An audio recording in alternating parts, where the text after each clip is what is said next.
સંસદમાં હોબાળા મુદ્દે ઇન્ડિયામાં મતભેદ, ટીએમસીએ કોંગ્રેસને કહ્યું દેશમાં ઘણા કામના મુદ્દા। સંસદના શિયાળુ સત્રના 2 દિવસ સંપૂર્ણ રીતે હોબાળાને કારણે વેડફાઈ ગયા। ગૌતમ અદાણીના મુદ્દે વિપક્ષના સંસદોએ ભારે હોબાળો યથાવત રાખ્યો હતો। કોંગ્રેસના આ મુદ્દે સરકારને ઘેરી રહી છે। જો કે હવે આ મુદ્દે ઇન્ડિયા ગઠબંધનમાં મતભેદ સર્જાયા છે। આ મામલે તૃણમૂલ કોંગ્રેસે અલગ વલણ અપનાવ્યું છે અને પક્ષના નેતાઓએ સંસદમાં અન્ય મુદ્દા ઉઠાવવાની જરૂરિયાત પર ભાર મૂક્યો છે।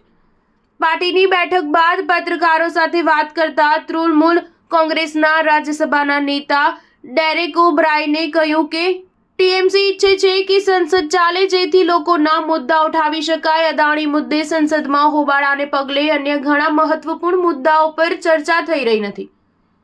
લોકસભાના સભ્ય કાકોલી ઘોષ દસ્તીદારે પણ આ મુદ્દે પોતાની પ્રતિક્રિયા આપી હતી। તેમણે કહ્યું ટીએમસી ઈચ્છે છે કે સંસદ કાર્યરત રહે। અમે નથી ઈચ્છતા કે કોઈ એક મુદ્દો સંસદને પ્રભાવિત કરે। આપણે આ સરકારને તેની નિષ્ફળતાઓ માટે જવાબદાર ઠેરવવી જોઈએ।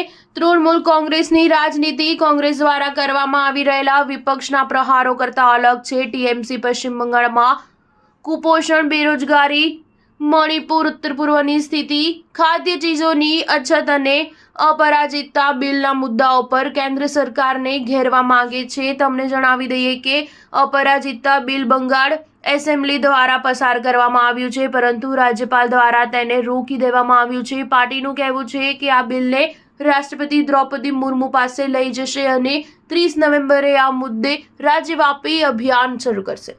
સ્ટાર ન્યૂઝ 7 હંમેશા સચ્ચાઈની સાથે।